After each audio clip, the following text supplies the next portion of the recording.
ख्रिस्ता सर्वांना सलाम. आजचं वचन आहे रोमकरास पत्र याचा पहिला अध्याय आणि वचन 16 मध्ये पौल म्हणतो की मला सुवार्तेची लाज वाटत नाही. हालेलुया. होय प्रियानो, सुवार्ता ही या काळाची गरज आहे. पौलाबद्दल आपण वाचतो की पौलाला सुवार्ता सांगण्यासाठी प्रत्यक्षात स्वतः प्रवास करून जावं लागलं. स्वतः जाऊन त्याने सुवार्ता सांगितली. प्रियानो, इतकं कष्ट, मेहनत, त्रास, छळ, अपमान त्याने सहन केला. आज आपल्याकडे किती माध्यम आहेत ज्या माध्यमांच्या द्वारे आपण जिथं आहे तिथूनच सहज सुवार्ता प्रसार करू शकतो.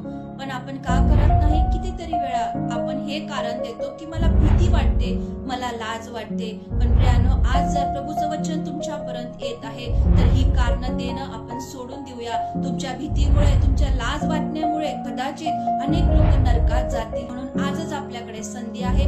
पौलाने सुवार्तेची लाज बाळगली नाही. आपण देखील सुवार्तेची लाज न बाळगता आपल्याकडे प्रभू येशू ख्रिस्ताचं जे जिवंत नाव आहे ते नाव इतरांपर्यंत पोहोचूया, जेणेकरून इतर लोक नरकात जाण्यापासून वाचतील. प्रभू या वचनाद्वारे तुम्हाला आणि मला आशीर्वाद देईल.